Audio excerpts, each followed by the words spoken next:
technology is, what is happening here is the technology of fingerprint or of biometrics, which involves fingerprints and iris scans, is being taken as something which is infallible. Okay, it's become some kind of a myth, and sort of everybody believes that this technology is infallible. Fingerprints, it's unique. What's the problem? It'll work perfectly. It'll fix your identity very perfectly without any doubt. This is precisely what international experience tells us that it's not correct. Because internationally, if you see, there is no study which tells us that fingerprints are unique. The study that we have is only up to a population, a sample population of 50 million.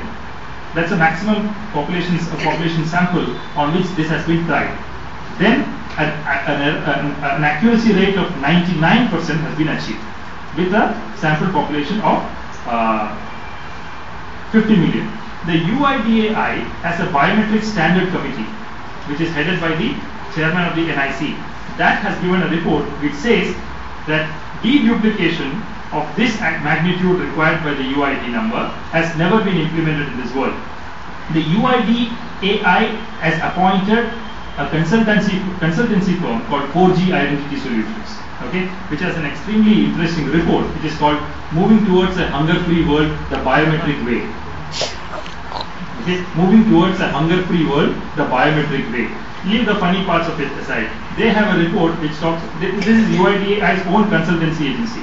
They actually point out that globally, 2 to 5% of the population do have bad or noisy data vis-a-vis fingerprints, which actually means that your fingerprint is so deformed, or there is a cut, or there's some, it could be because of some chemical reaction or continuous use of chemicals, continuous rubbing to something. Wherever heavy manual labor is involved, you see all these issues. Globally, 2 to 5% of the population is supposed to have bad or noisy fingerprints. That means that they simply cannot be recorded.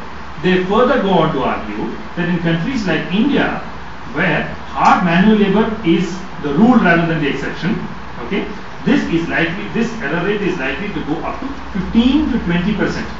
In other words, we are talking about 150 to 250 million people who are likely to have bad or noisy data vis-a-vis fingerprints.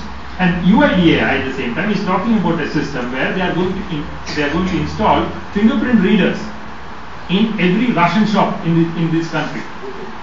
I took a count. There are 6 lakh Russian shops in this country. That means 6 lakh Russian fingerprint readers connected to one single server, real-time data moving this side, that side, okay, and any problem will lead to a denial of subsidized food supply to you at the Russian shop level. It could be anything. It could be a system failure, it could be an error of the machine, it could be that you don't have a proper fingerprint, because iris scans are not going to be kept as sort of verifiers at the ground level when the service delivery is taking place. That's going to be fingerprint readers, because iris machines will be rather expensive compared to fingerprint. In this power failure, most of the country has power failure. Yes, I'm assuming that all those things are not there. I'm assuming this. Okay, when power fails, nothing happens. So even you can't test. So let's forget that possibility. Okay.